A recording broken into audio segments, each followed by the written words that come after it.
بسم الله الرحمن الرحيم. استنجا په تیګو په ډبرو باندې ذکر کوو. اول د ډبرې استعمالول د قضای حاجت نه بعد په دغه باندې ځای صفا کیږي که نه نجاست کمیږي، دا خبر رامخته کو. وای نجاست کمیږي، زائله کیږي نه بالکل. د دغه وجه نه که سړي استنجا په لوټو په تیږو ویلې ده، بیا لږ اوبو ته کوهي کې نجاست ولید، دی ورکوز شو او دا مقعد په لوند شو، اوبو ور ورسېدې، نو قیاس دا وی چې دا اوبه نجس شي.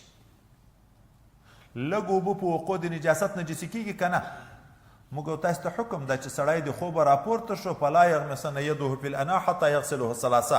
ولې توهم د دې شته چې لاس دې نجس وي، لا یدري اين باتت یده.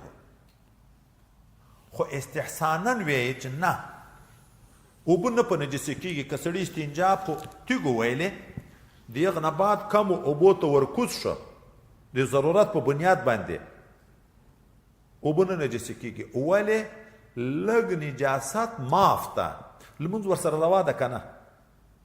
چې تر قدر د درهم نه اوښتې نه وي، محل نجاست تر قدر د درهم نه اوښتی نه وي، لمونځ ورسره روا ده که نه؟ د ګرمۍ په موسم کې کله سړی خولې کېږي، خوله د دغه ځای باندې راځي، بیا کپړو سره لګېږي که نه لګېږي؟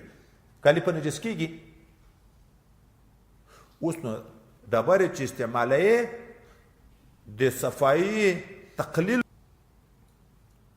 خو دا چې اوس ډبرې استعمالول اول ضرور دي.